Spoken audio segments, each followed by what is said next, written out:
Hello guys, again welcome to my YouTube channel Upsc Journey. നമ്മൾ 2018ലെയും 2019ലെയും പോളിറ്റിയുടെ previous year questions discuss ചെയ്ത് കഴിഞ്ഞു.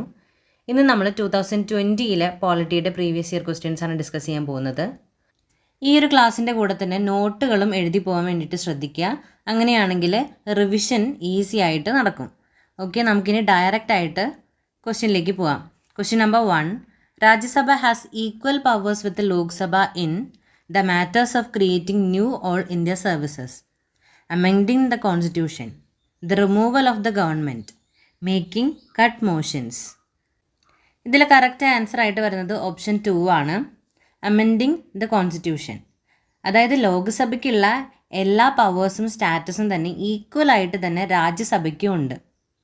ഇപ്പോൾ ordinary ബിൽസിൻ്റെ കേസിലാണെങ്കിൽ അതിനെ ഇൻട്രൊഡ്യൂസ് ചെയ്യാനും പാസ് ചെയ്യാനുള്ള രണ്ട് പേർക്കും, അതായത് ബോത്ത് ലോക്സഭ ആൻഡ് രാജ്യസഭയ്ക്ക് ഈ ഒരു റൈറ്റ് ഉണ്ട്. അതുപോലെ തന്നെ കോൺസ്റ്റിറ്റ്യൂഷണൽ അമെൻമെൻറ്റ് ബിൽസ് പാസ് ചെയ്യുകയാണെങ്കിലും അത് ഇൻട്രൊഡ്യൂസ് ചെയ്യുകയാണെങ്കിലും ഫിനാൻഷ്യൽ ബിൽസിൻ്റെ കാര്യത്തിലാണെങ്കിലും രണ്ട് പേർക്കും എന്താണ് ഈക്വൽ ആയിട്ടുള്ള സ്റ്റാറ്റസുകളുണ്ട്. ഇത് നമ്മൾ പഠിച്ചിട്ടുള്ളതാണ് രാജ്യസഭയുടെയും ലോകസഭയുടെയും പവേഴ്സിനെ കുറിച്ചിട്ട്. പക്ഷേ ഒരു ഫെഡറൽ ക്യാരക്ടറിൻ്റെ കേസിലേക്ക് വരുമ്പോൾ രാജ്യസഭയ്ക്ക് എന്താണ് രണ്ട് എക്സ്ക്ലൂസീവ് അല്ലെങ്കിൽ സ്പെഷ്യൽ പവേഴ്സുകൾ കിട്ടിയിട്ടുണ്ട്.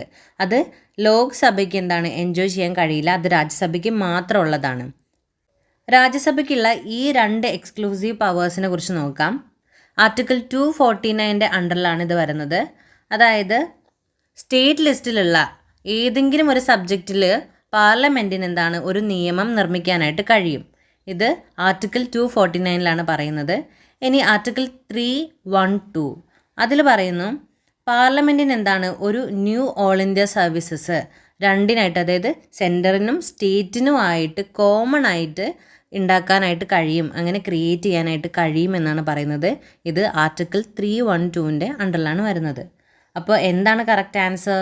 Option B, amending the constitution. Okay, ഇനി നമുക്ക് രണ്ടാമത്തെ ക്വസ്റ്റ്യൻ നോക്കാം.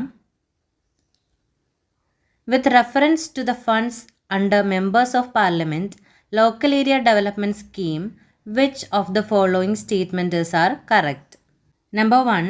Members of Parliament Local Area Development Scheme funds must be used to create durable assets like physical infrastructure for health, education, etc. Number 2. A specified portion of each MP's fund must benefit SC or ST population. Number 3.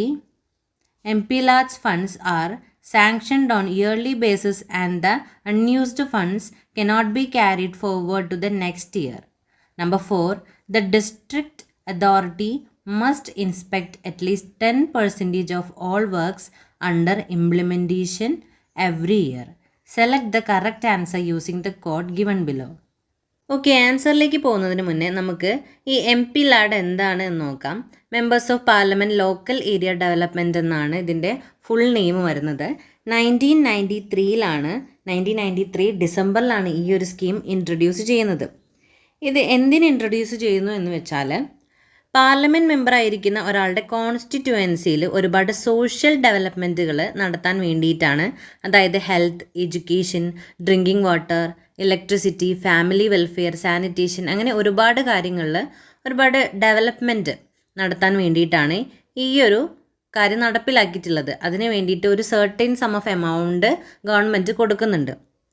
ഈ ഒരു സ്കീമിന് വേണ്ടിയിട്ട് മുഴുവനായിട്ടുള്ള ഫണ്ടുകളും കൊടുക്കുന്നത് government of ഇന്ത്യയാണ്. ഏകദേശം annually MP-LADസിന് വേണ്ടിയിട്ട് കൊടുക്കുന്നത് ഒരു MP-ക്ക് അവരുടെ കോൺസ്റ്റിറ്റ്യുവൻസിയിലേക്ക് 5 കോടി രൂപയാണ് ആനുവലി കൊടുക്കുന്നത്. ഇനി ഈ ഒരു പോളിസിയുടെ ഒരുപാട് റെസ്പോൺസിബിലിറ്റികളൊക്കെ ഏറ്റെടുക്കുന്നത്, എല്ലാ കാര്യങ്ങളും നന്നായിട്ട് മോണിറ്റർ ചെയ്യുന്നത് മിനിസ്ട്രി ഓഫ് സ്റ്റാറ്റിസ്റ്റിക്സ് ആൻഡ് പ്രോഗ്രാമാണ്. ഓക്കെ, നമുക്കിനി കറക്റ്റ് ആൻസർ എന്താണെന്ന് നോക്കാം. ഓപ്ഷൻ നമ്പർ 1 കറക്റ്റാണ്. MP-LAD funds must be used to create durable assets like physical infrastructure for health, education, etc. Okay, നമുക്കിതൊന്ന് ലോജിക്കലി തിങ്ക് ചെയ്താൽ ഇതിൻ്റെ ഒരു ആൻസർ കിട്ടും. ഈ ഒരു ഓപ്ഷൻ ശരിയാണ്.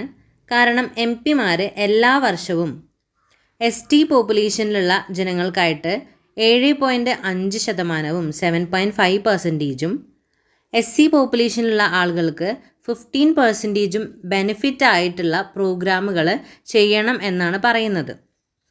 ഓക്കെ, അതുകൊണ്ട് ഈ ഒരു സ്റ്റേറ്റ്മെൻറ്റും ശരിയാണ്. ഇനി ഓപ്ഷൻ നമ്പർ 3 നോക്കാം. ഇതിൽ പറയുന്നുണ്ട് ഇന്ത്യ ഗവൺമെൻറ് ഡിസ്ട്രിക്ട് അതോറിറ്റിക്ക് വേണ്ടിയിട്ട് ഒരു ഫണ്ട് കൊടുക്കുമ്പോൾ അത് ആ ഒരു ഇയർ യൂസ് ചെയ്തിട്ടില്ലെങ്കിൽ നെക്സ്റ്റ് ഇയറിലേക്ക് നമുക്കത് കൊണ്ടുപോകാനായിട്ട് കഴിയില്ല. അതുകൊണ്ട് ഈ ഒരു ഓപ്ഷൻ തെറ്റാണ്. നമുക്ക് എന്താണ്, ഗവൺമെൻറ് അങ്ങനെ ഒരു ഫണ്ട് തരുകയാണെങ്കിൽ നമുക്ക് എന്താണ് നെക്സ്റ്റ് ഇയറിലേക്കും ആ ജില്ലയിലെ ബാക്കി കാര്യങ്ങൾ ചെയ്യാൻ വേണ്ടിയിട്ട് നമുക്ക് മുന്നോട്ടേക്ക് എന്താണ് ഉപയോഗിക്കാനായിട്ട് കഴിയും. അതുകൊണ്ട് ഈ ഒരു സ്റ്റേറ്റ്മെൻറ്റ് തെറ്റാണ്. ഇനി ഓപ്ഷൻ നമ്പർ 4 നോക്കാം. MPL ആർട്സിൻ്റെ എല്ലാ ഓവറോൾ കോർഡിനേഷനും പിന്നെ അതിൻ്റെ വർക്കിങ്ങിലുള്ള സൂപ്പർവിഷനൊക്കെ നടത്തുന്നത് ഡിസ്ട്രിക്ട് അതോറിറ്റിയാണ്. ഇനി അറ്റ്ലീസ്റ്റ് 10% വർക്കെങ്കിലും ഈ ഒരു അതോറിറ്റി ഇൻസ്പെക്റ്റ് ചെയ്യുന്നതായിരിക്കും എല്ലാ വർഷവും. അതുകൊണ്ട് സ്റ്റേറ്റ്മെൻറ്റ് 4 കറക്റ്റാണ്. ഇനി ഓപ്ഷനിൽ കൊടുത്തിരിക്കുന്ന കറക്റ്റ് ആൻസർ എന്താണെന്ന് വെച്ചാൽ ഓപ്ഷൻ D 1, 2 and 4 ഓൺലി.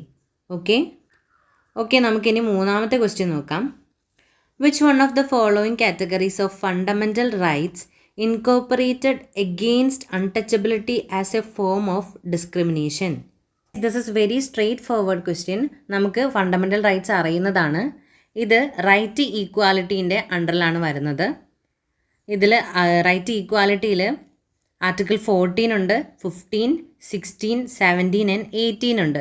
ഇനി ഒരു അൺടച്ചബിലിറ്റി മെൻഷൻ ചെയ്യുന്നത് article 17ലാണ്.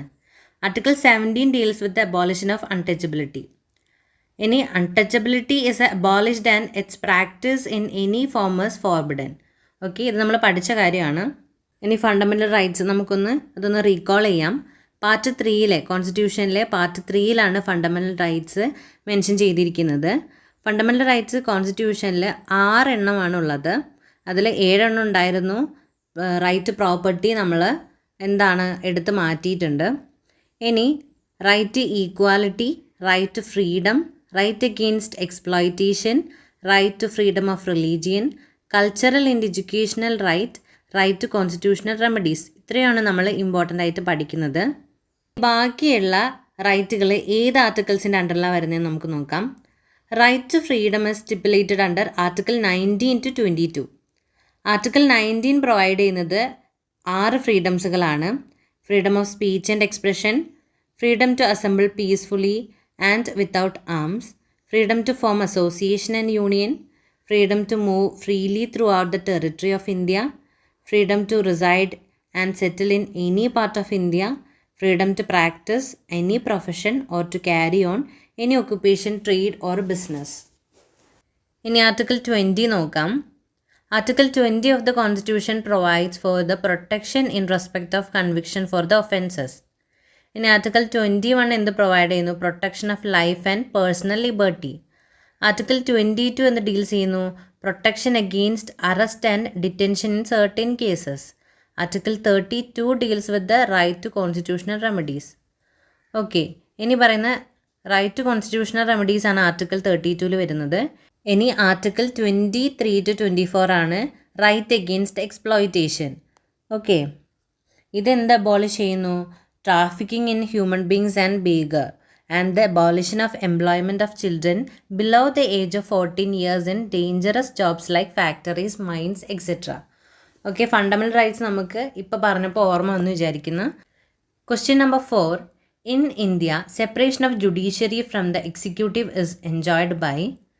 Guys, this is very simple and straightforward question. നമുക്കറിയാം ആൻസർ എന്താണ്? Option B, directive principles of state policy. DPSP article 36 മുതൽ 51 വരെയാണ് കോൺസ്റ്റിറ്റ്യൂഷനിൽ ഡീൽ ചെയ്യുന്നത്. അതിൽ 50 separation of judiciary from executive ആണ്. ഓക്കെ, ഡയറക്റ്റീവ് പ്രിൻസിപ്പിൾസ് എന്താണ്? എൻഫോഴ്സിബിൾ ആയിട്ടുള്ള ഒരു കാര്യമല്ല. 7th സ്കെഡ്യൂളിൽ എന്താണ്? ഇതേപോലെ തന്നെ ലെജിസ്ലേറ്റീവ് പവേഴ്സിൻ്റെ, യൂണിയനും സ്റ്റേറ്റും തമ്മിലുള്ള ലെജിസ്ലേറ്റീവ് പവേഴ്സിൻ്റെ സെപ്പറേഷൻ പറയുന്നുണ്ട്. ഈ ഒരു 7th സ്കെഡ്യൂൾ എന്താണ്? യൂണിയനിലും സ്റ്റേറ്റിനും ഉണ്ടാക്കാനുള്ള നിയമങ്ങളുടെ ഒരു ഡിവിഷൻ, അതായത് ഡിവിഷൻസിനെ കുറിച്ചിട്ട് മെൻഷൻ ചെയ്യുന്നുണ്ട്. ഈ ഒരു 7th സ്കെഡ്യൂളിൽ തന്നെയാണ് യൂണിയൻ ലിസ്റ്റും സ്റ്റേറ്റ് ലിസ്റ്റും കൺകറൻറ്റ് ലിസ്റ്റും ഒക്കെ അടങ്ങിയിരിക്കുന്നത്. ഓക്കെ, ഇതും ഒന്ന് ഓർത്ത് വയ്ക്കുക. ഇനി നമുക്ക് നെക്സ്റ്റ് 5th ക്വസ്റ്റ്യൻ നോക്കാം. Question number 5. Along with the budget, the finance minister also places other documents before the parliament which include the macroeconomic framework statement. The aforesaid document is presented because this is mandated by option A. Long-standing parliamentary convention, B.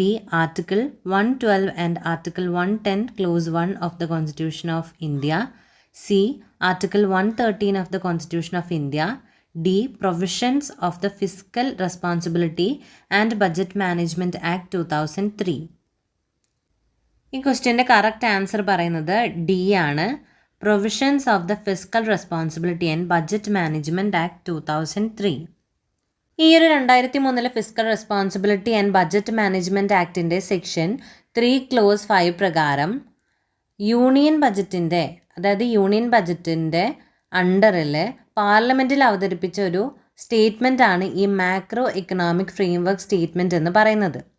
Guys, this statement contains an assessment of the growth prospects of the economy and also contain the GDP growth rate, fiscal balance of the central government and external sector balance of the economy. പിന്നെ ഈ ഒരു statement submit ചെയ്യുന്നത് annually ആണ്. പിന്നെ ഈ ഒരു document mandate ചെയ്യുന്നത് FRBM act 2003 guys, എനിക്ക് കുറച്ച് ഇമ്പോർട്ടൻ്റ് ആയിട്ടുള്ള കാര്യങ്ങൾ പറയാം. FRBM ആക്ട് 2003 പറയുന്ന കാര്യങ്ങളാണ്. ഇതിലെന്താണ് പറയുന്നത്? മാക്രോ എക്കണോമിക് ഫ്രെയിംവർക്ക് സ്റ്റേറ്റ്മെൻ്റ് ഉണ്ട്, ഫിസ്ക്കൽ പോളിസി സ്ട്രാറ്റജി സ്റ്റേറ്റ്മെൻ്റ് ഉണ്ട്, medium term fiscal policy statement, പിന്നെ medium term expenditure framework statement. ഇതൊക്കെയാണ് ഇതിൽ അടങ്ങിയിരിക്കുന്നത്. ഇനി ഇവിടെ കൊടുത്തിരിക്കുന്ന അഡീഷണൽ ആയിട്ട് കൊടുത്തിരിക്കുന്ന കാര്യങ്ങൾ നമുക്കൊന്ന് ഡിസ്കസ് ചെയ്യാം. ആർട്ടിക്കിൾസ് ആണ്. ആർട്ടിക്കിൾ 112. ആർട്ടിക്കിൾ 112 ഓഫ് ദ കോൺസ്റ്റിറ്റ്യൂഷനിൽ അടങ്ങിയിരിക്കുന്നത് ആനുവൽ ഫിനാൻഷ്യൽ സ്റ്റേറ്റ്മെൻ്റ് ആണ്. ഇതിലെന്താണ് ഗവൺമെൻറ് ഓഫ് ഇന്ത്യയുടെ എക്സ്പെൻഡിച്ചറും എസ്റ്റിമേറ്റഡ് റെസീപ്റ്റ്സും ഒക്കെയാണ് കണ്ടെയ്ൻ ചെയ്തിരിക്കുന്നത്. ഇനി ആർട്ടിക്കിൾ 110 ക്ലോസ് 1 പറയുന്നത് ഇതിലെന്താണ് കുറച്ച് മണി ബില്ലുകളാണ് കണ്ടെയ്ൻ ചെയ്തിരിക്കുന്നത്. അതിൽ തന്നെ 6 സ്പെസിഫിക് മാറ്റേഴ്സ് ഉണ്ട്. അത് ആർട്ടിക്കിൾ 110 ക്ലോസ് 1A മുതൽ ക്ലോസ് 1F വരെയുള്ള അതിൽ ലിസ്റ്റ് ചെയ്തിരിക്കുന്ന സ്പെസിഫിക് മാറ്റേഴ്സിലായിരിക്കും ഈ ഒരു മണി ബിൽസ് അടങ്ങിയിരിക്കുന്നത്. ഇനി ആർട്ടിക്കിൾ 113 ആണ്. ഇതിലെന്താണ് ആനുവൽ ഫിനാൻഷ്യൽ സ്റ്റേറ്റ്മെൻ്റ് ആണ് ഇൻക്ലൂഡ് ചെയ്തിരിക്കുന്നത്. അതായത് ഇന്ത്യയുടെ കൺസോളിഡേറ്റഡ് ഫണ്ടിൻ്റെ എക്സ്പെൻഡിച്ചറാണ് എസ്റ്റിമേറ്റ് ചെയ്യുന്നത്. പിന്നെ എന്താണ് ഇതിനെന്ത് റിക്വയർ ചെയ്യുന്നുണ്ട്? വോട്ട്, ലോക്സഭയുടെ വോട്ട് റിക്വയർ ചെയ്യുന്നുണ്ട്. അതുപോലെ ഇത് സബ്മിറ്റ് ചെയ്യുന്നത് ഗ്രാൻസിന് വേണ്ടിയിട്ടാണ്. ഒരു ഗ്രാൻസ് ഡിമാൻഡ് ചെയ്യുന്ന പോലെയാണ് ഇത് സബ്മിറ്റ് ചെയ്യുന്നത്.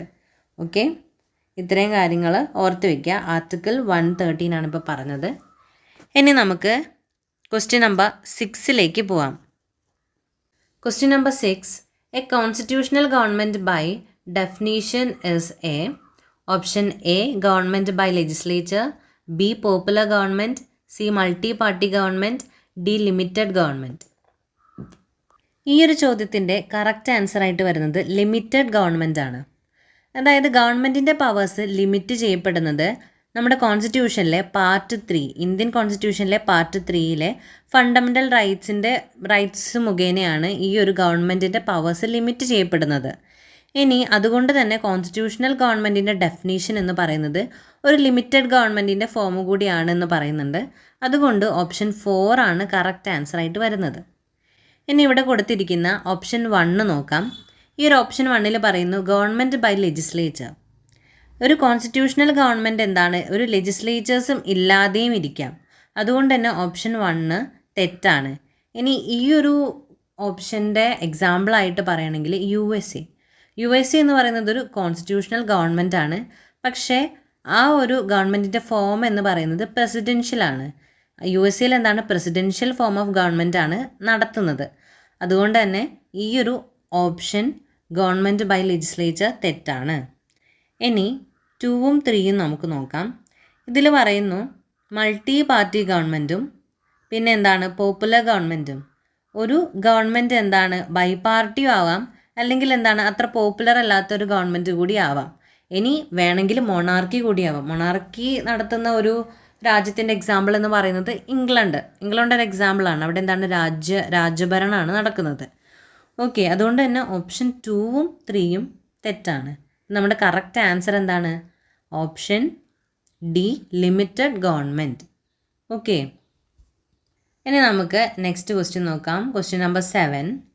Other than the fundamental rights, which of the following parts of the Constitution India reflects the principles and provisions of the Universal Declaration of Human Rights 1948?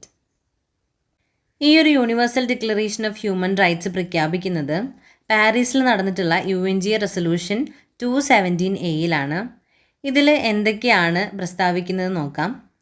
എല്ലാ മനുഷ്യരും സ്വതന്ത്രരായിട്ടും വളരെ നല്ലൊരു സ്റ്റാറ്റസിലുമാണ്. അവരുടെ ഡിഗ്നിറ്റിയും റൈറ്റും അവർക്കുണ്ട്. അവർ തുല്യരായിട്ടാണ് ജനിച്ചിരിക്കുന്നതെന്നാണ് പറയുന്നത്.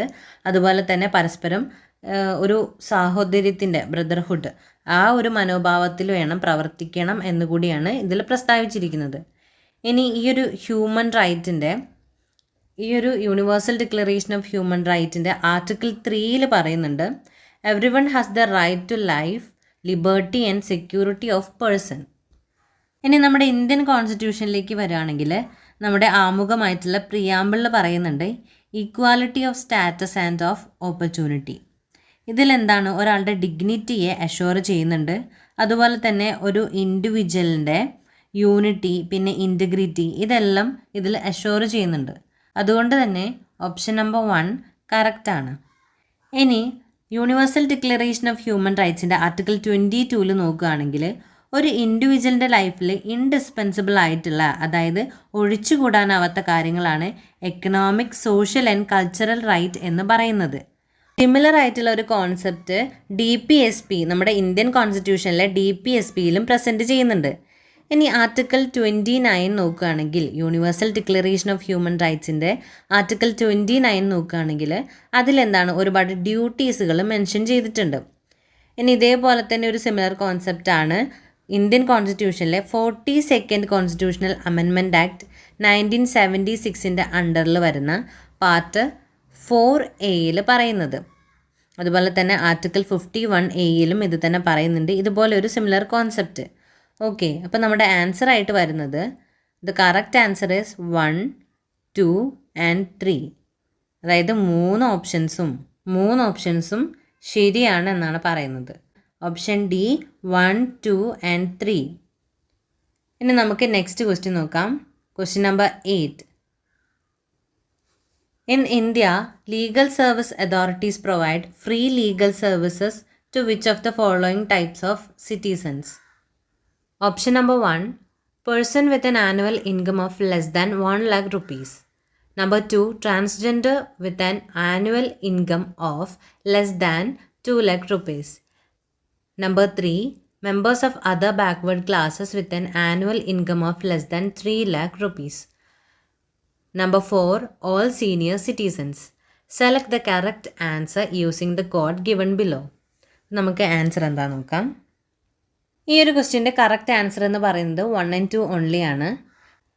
കാരണം 1987 ലീഗൽ സർവീസസ് അതോറിറ്റി ആക്ട് പറയുന്നുണ്ട് സംസ്ഥാനത്തെ ഒരു ഗവൺമെൻറ് നിർദ്ദേശിക്കുന്ന ഒരു എമൗണ്ടിൽ താഴെ ആനുവൽ ഇൻകം ഉള്ള ഒരു വ്യക്തിയാണെങ്കിലോ അല്ലെങ്കിൽ സുപ്രീം കോടതി ഒഴികെ മറ്റേതെങ്കിലും കോടതിയിൽ കേസാണെങ്കിൽ 1000 രൂപയിൽ താഴെയോ അല്ലെങ്കിൽ കേസ് സുപ്രീം കോടതിയുടെ പരിഗണനയിലാണെങ്കിൽ 5 ലക്ഷം രൂപ സൗജന്യ ധനസഹായത്തിനും അർഹതയുണ്ട്.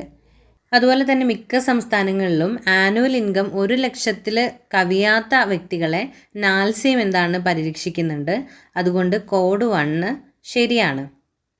ഇനി ഡൽഹിയെ സംബന്ധിച്ചിടത്തോളം നാൽസ പോർട്ടലിൽ ട്രാൻസ്ജെൻഡേഴ്സിനുള്ള വരുമാനം ഒരു ഇത്ര ലിമിറ്റ് ഉണ്ട്, അത് 2 lakh ആണ്. അതുകൊണ്ട് തന്നെ രണ്ടാമത്തെ ഓപ്ഷൻ ശരിയാണ്. ഇനി ഇവിടെ OBCയെ പറ്റി പറയുന്നുണ്ട്. OBCക്ക് പ്രത്യേകമായിട്ടൊരു സൗജന്യമായിട്ടുള്ള നിയമസഹായം ഒന്നും നൽകുന്നില്ല. അങ്ങനത്തെ വ്യവസ്ഥകളൊന്നും ഇതുവരെ വന്നിട്ടില്ല. അതുകൊണ്ട് കോഡ് 3 ശരിയല്ല. അതുപോലെ തന്നെ എല്ലാ സീനിയർ സിറ്റിസൺസിനും സൗജന്യ നിയമസഹായവും അങ്ങനെ ലഭ്യമല്ല. അതുകൊണ്ട് തന്നെ കോഡ് 4 ശരിയല്ല. അപ്പോൾ കറക്റ്റ് ആൻസർ 1 and 2 ഓൺലി. നമുക്ക് 9th ക്വസ്റ്റ്യൻ നോക്കാം. Question number 9.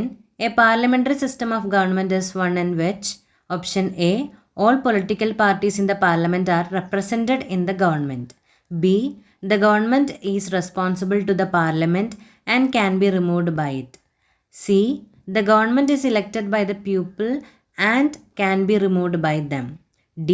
The government is chosen by the parliament but cannot be removed by it before completion of a fixed term. Guys, നമുക്കറിയാം ഇന്ത്യയുടേത് എന്താണ്, ഒരു പാർലമെൻ്ററി സിസ്റ്റം ഓഫ് ഗവൺമെൻറ് ആണ്. അതായത് ഒരു പാർട്ടിക്ക് greatest representation കിട്ടുമ്പോഴാണ് ആ ഒരു പാർട്ടി ഗവൺമെൻറ്റായിട്ട് ഫോം ചെയ്യുന്നത്. ഇതിൻ്റെ ലീഡർ ആയിരിക്കും പിന്നീട് പ്രൈം മിനിസ്റ്ററായിട്ട് മാറുന്നത്. അതുപോലെ തന്നെ ക്യാബിനറ്റിലേക്ക് ഫങ്ഷൻസ് നടത്താൻ വേണ്ടിയിട്ട്, എക്സിക്യൂട്ടീവ് ഫങ്ഷൻസ് നടത്താൻ വേണ്ടിയിട്ട് മെമ്പേഴ്സിനെ സെലക്ട് ചെയ്യുന്നതും പ്രൈം മിനിസ്റ്റർ ആയിരിക്കും. അതുപോലെ തന്നെ റൂളിംഗ് പാർട്ടിയുടെ ആ ഒരു മെജോറിറ്റി നഷ്ടപ്പെടുന്ന സമയത്ത്, പവറിനോടുള്ള ആ ഒരു കോൺഫിഡൻസ് നഷ്ടപ്പെടുന്ന സമയത്ത് എന്താ, പ്രൈം മിനിസ്റ്ററിനെ റിമൂവ് ചെയ്യപ്പെടുന്നതായിരിക്കും. ഇനി ഇന്ത്യയുടെ ഒരു ഡെമോക്രാറ്റിക് സെറ്റപ്പിൽ ഗവൺമെൻറ്റിന് പാർലമെൻറ്റിനോടൊരു റെസ്പോൺസിബിലിറ്റി ഉണ്ട്. അതെന്താ, നീക്കം ചെയ്യാൻ വേണ്ടിയിട്ട് കഴിയും. പ്രത്യേകിച്ച് കൗൺസിൽ ഓഫ് മിനിസ്റ്റേഴ്സിന് എന്താണ്, ഒരു കളക്റ്റീവ് റെസ്പോൺസിബിലിറ്റി പാർലമെൻറ്റിനോടുണ്ട്, ലോക്സഭയോടുണ്ട്. ഇങ്ങനെ ഇലക്റ്റഡ് റെപ്രസെൻറ്റേറ്റീവ്സ് ഫോം ചെയ്യുന്ന ഗവൺമെൻറ്റിന് പാർലമെൻ്ററി ഫോം ഓഫ് ഗവൺമെൻറ് എന്നാണ് പറയുന്നത്. അതുകൊണ്ട് തന്നെ ഓപ്ഷൻ 2 ആണ് കറക്റ്റ് ആയിട്ടുള്ള ആൻസർ ആയിട്ട് വരുന്നത്. The government is responsible to the parliament and can be removed by it. ഇനി നമുക്ക് 10th ക്വസ്റ്റ്യൻ നോക്കാം. Question number 10. Which part of the Constitution of India declares the ideal of a welfare state? ഇത് നമുക്ക് already അറിയുന്ന ഒരു question ആണ്, നമ്മളിത് പഠിച്ചിട്ടുണ്ട്. The answer is DPSP, Directive Principles of State Policy. DPSP promote the ideal of the welfare state. എങ്ങനെ? Providing them with basic facilities like shelter, food and clothing. Okay, ഇതാണ് അപ്പോൾ കറക്റ്റ് ആൻസർ ആയിട്ട് വരുന്നത്, DPSP. ഇനി ഇവിടെ കൊടുത്തിരിക്കുന്ന മറ്റ് ഓപ്ഷൻസുകൾ നോക്കാം. ഫണ്ടമെൻ്റൽ റൈറ്റ്സ് നമുക്കറിയുന്ന കാര്യം തന്നെയാണ്.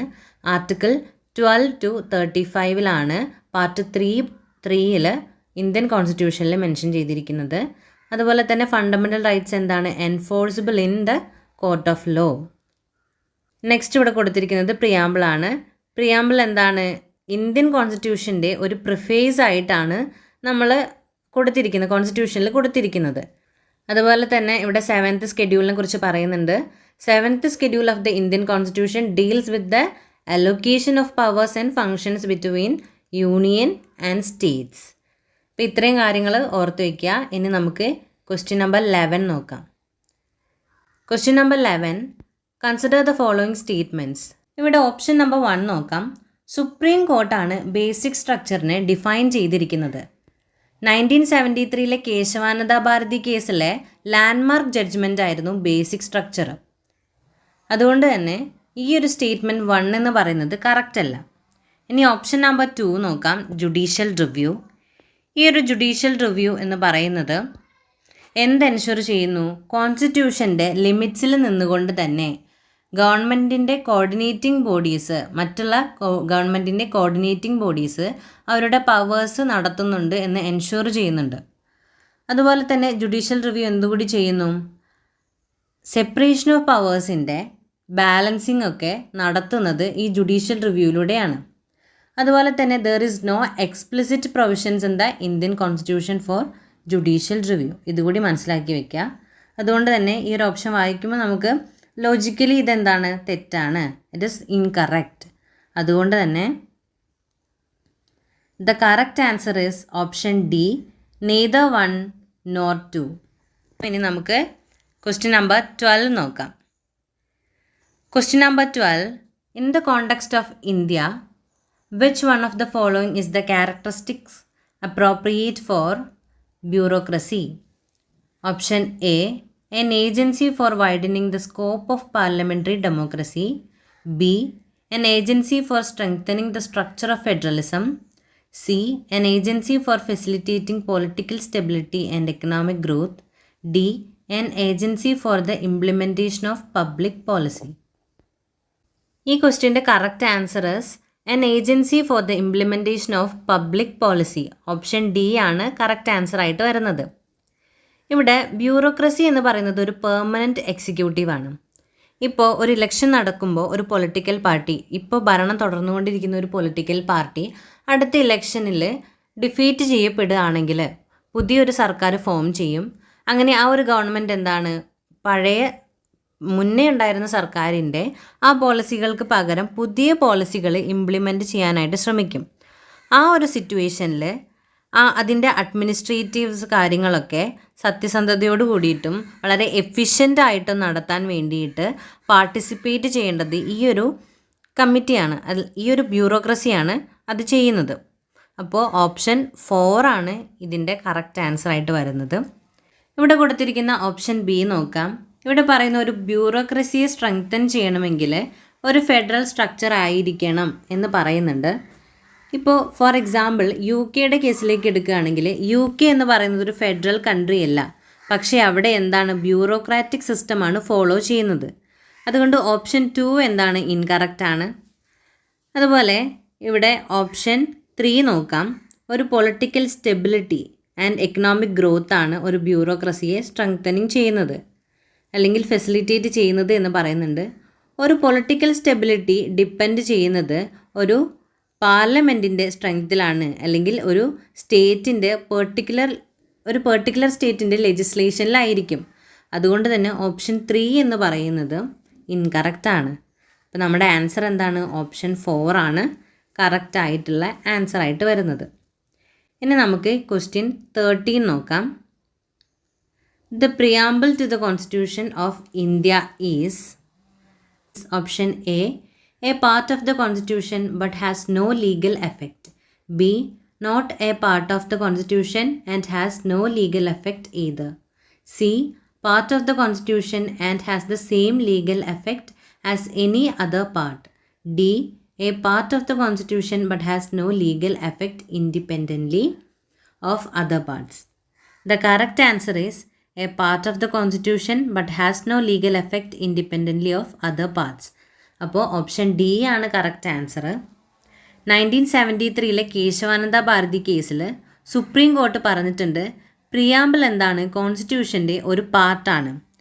പ്രിയാമ്പിൾ എന്ത് ചെയ്യുന്നു, ജനങ്ങളുടെ എയിംസിനെയും ആസ്പിറേഷൻസിനെയും സെറ്റ് ഔട്ട് ചെയ്യുന്നുണ്ട്. അതുപോലെ തന്നെ it does not have a legal effect independently. ഇത് കോർട്ടിൽ എന്താണ് എൻഫോഴ്സ് ചെയ്യാൻ കഴിയാത്തിടത്തോളം ഇതിനെന്താണ് ഒരു ലീഗൽ എഫക്റ്റ് ഇൻഡിപെൻഡൻ്റ് ആയിട്ട് ഉണ്ടാവില്ല. അതുകൊണ്ട് തന്നെ ഓപ്ഷൻ 4 ആണ് കറക്റ്റ് ആയിട്ടുള്ള ആൻസർ ആയിട്ട് വരുന്നത്. ഇനി നമുക്ക് ക്വസ്റ്റ്യൻ നമ്പർ 14 നോക്കാം. Question number 14, with reference to the provisions contained in part 4 of the Constitution of India, which of the following statement is or are correct? Number 1, they shall be enforceable by courts. Number 2, they shall not be enforceable by any court. Number 3, the principles laid down in this part are influence the making of laws by the state. Select the correct answer using the code given below. Guys, you know the answer. Indian കോൺസ്റ്റിറ്റ്യൂഷനിൽ part 4 എന്തിനാണ് deal ചെയ്യുന്നത്, DPSP ആണ് deal ചെയ്യുന്നത്, directive principles of state policy. നമുക്കറിയാം DPSP എന്താണ്, shall not be enforceable by any court. അതുപോലെ തന്നെ ഒരു സ്റ്റേറ്റ് ഗവൺമെൻറ്റിന് റൂൾ ഉണ്ടാക്കാനായിട്ട് ഒരു നിർദ്ദേശക തത്വം പോലെയാണ് DPSP ഇരിക്കുന്നത്. അതുകൊണ്ട് തന്നെ സ്റ്റേറ്റ്മെൻറ്റ് 2 എന്താണ്, കറക്റ്റ് ആണ്. അതുപോലെ തന്നെ സ്റ്റേറ്റ്മെൻറ്റ് 3 നോക്കാം. ലോ മേക്കിങ്ങിനായിട്ട് ഒരു സ്റ്റേറ്റിൻ്റെ ലോ മേക്കിങ്ങിനായിട്ട് DPSPക്ക് ഇൻഫ്ലുവൻസ് ചെയ്യാൻ വേണ്ടിയിട്ട് കഴിയും. അതുകൊണ്ട് സ്റ്റേറ്റ്മെൻറ്റ് 3 എന്താണ്, കറക്റ്റാണ്. The correct answer is option D, 2 and 3 only. ഇനി ക്വസ്റ്റ്യൻ നമ്പർ 15 നോക്കാം. Question number 15, consider the following statements. Number 1, according to the constitution of India, a person who is eligible to vote can be made a minister in a state for 6 months even if he or she is not a member of legislature of that state. Number 2, according to the Representation of People Act 1951, a person convicted of a criminal offence and sentenced to imprisonment for 5 years is permanently disqualified from contesting an election even after his release from prison. Which of the following statement given above is or are correct? It's a very simple question. നമുക്ക് logically solve ചെയ്യാൻ പറ്റുന്നൊരു question ആണ്. നമുക്കറിയാം ഒരു citizen 18 years complete ആകുമ്പോഴാണ് നമുക്ക് vote ചെയ്യാൻ eligible ആവുന്നത്. ഒരു സിറ്റിസൺ വോട്ട് ചെയ്യാൻ എലിജിബിൾ ആവുന്നത് എപ്പോഴാണ്? 18 ഇയേഴ്സ് കംപ്ലീറ്റ് ആകുമ്പോഴാണ്. ഇവിടെ കൊടുത്തിരിക്കുന്ന ഓപ്ഷൻ നമ്പർ 1 നോക്കാം. ഒരു MLA അല്ലാത്ത ഒരു ഇൻഡിവിജ്വലിന് അയാളെ അപ്പോയിൻറ്റ് ചെയ്തതിന് ശേഷം 6 മാസത്തിനുള്ളിൽ സ്റ്റേറ്റ് ലെജിസ്ലേച്ചറിലേക്ക് ഇലക്ട് ചെയ്യപ്പെടുകയാണെങ്കിൽ ആ ഒരു ഇൻഡിവിജ്വലിന് മിനിസ്റ്ററായിട്ട് മാറാനായിട്ട് കഴിയും.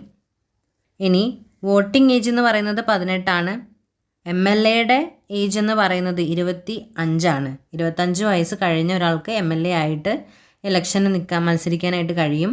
18 വയസ്സ് കഴിഞ്ഞ ഒരാൾക്ക് വോട്ട് ചെയ്യാനായിട്ടും കഴിയും. അതുകൊണ്ട് തന്നെ സ്റ്റേറ്റ്മെൻറ്റ് 1 is not correct. അതുപോലെ തന്നെ ഓപ്ഷൻ 2 പറയുന്ന RPA ആക്ട് 1951 8ാമത്തെ സെക്ഷനിൽ എന്ത് പറയുന്നു? ചില സർട്ടീൻ ഒഫൻസസുകൾ ഡിസ്ക്വാളിഫിക്കേഷൻ്റെ ഗ്രൗണ്ടായിട്ട് പറയുന്നുണ്ട്. ഇങ്ങനെ ഒരു ഒഫൻസ് തെളിയിക്കപ്പെട്ട സ്ഥാനാർത്ഥിക്ക് ആ ഒരു പണിഷ്മെൻറ്റ് കിട്ടിയ ഡേറ്റ് മുതൽ അത് കഴിയുന്ന ആ ഒരു ഡേറ്റ് വരെ പാർലമെൻറ്റിലോ അല്ലെങ്കിൽ നിയമസഭയിലോ മെമ്പറായിട്ട് നിൽക്കാൻ ഡിസ്ക്വാളിഫൈഡ് ആണ് എന്നാണ് പറയുന്നത്. അതുകൊണ്ട് ഈ ഒരു സ്റ്റേറ്റ്മെൻറ്റ് 2 എന്താണ്? തെറ്റാണ്. അതുകൊണ്ട് തന്നെ ഈ ഒരു ക്വസ്റ്റ്യൻ്റെ correct answer is option D, neither 1 nor 2. Guys, അപ്പോൾ ഇത്രയും കാര്യങ്ങൾ നിങ്ങൾക്ക് മനസ്സിലായിട്ടുണ്ടാവുമെന്ന് വിചാരിക്കുന്നു. നാളെ നമുക്ക് പോളിറ്റിയുടെ 2021 പ്രീവിയസ് ഇയർ ക്വസ്റ്റ്യൻസ് ചെയ്യാം. അപ്പോൾ എക്സാമിന് പ്രിപ്പയർ ചെയ്യുന്ന എല്ലാവർക്കും all the best. Thank you.